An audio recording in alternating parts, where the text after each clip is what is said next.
بہت پہلے ملک عز میں ایوب نامی ایک آدمی رہتا تھا۔ وہ ایک اچھا آدمی تھا جو خدا سے محبت کرتا تھا اور برائی سے باز رہتا تھا۔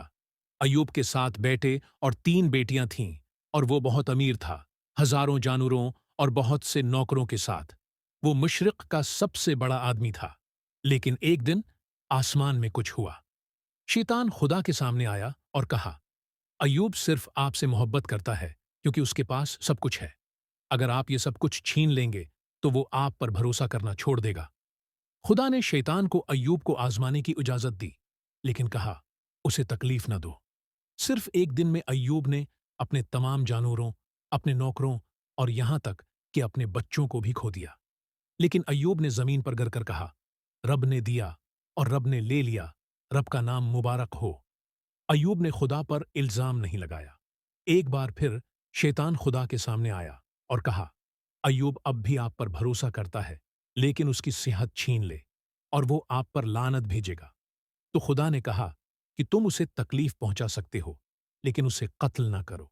شیطان نے ایوب کو سر سے پاؤں تک دردناک زخموں سے مارا۔ ایوب زمین پر بیٹھا اپنی جلد کو ٹوٹے ہوئے برتنوں سے کھرچ رہا تھا۔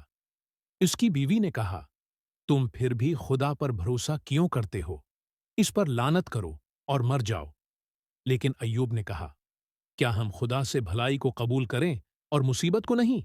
ایوب نے پھر بھی گناہ نہیں کیا۔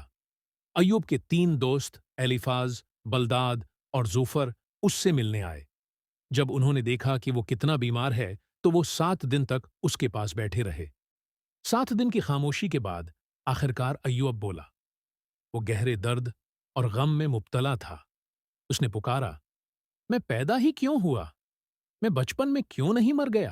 میری زندگی دکھوں سے بھری ہوئی ہے۔ ایوب کی سمجھ میں نہیں آیا کہ ایسا کیوں ہو رہا ہے، لیکن وہ پھر بھی خدا کے ساتھ ایمانداری سے بات کرتا تھا۔ حکایت، یہاں تک کہ جب ایوب نے سب کچھ کھو دیا، اس نے خدا پر بھروسہ رکھا۔ اس کی کہانی ہمیں یاد دلاتی ہے کہ سوال پوچھنا اور غمگین ہونا ٹھیک ہے، لیکن ہم پھر بھی ایمان پر قائم رہ سکتے ہیں۔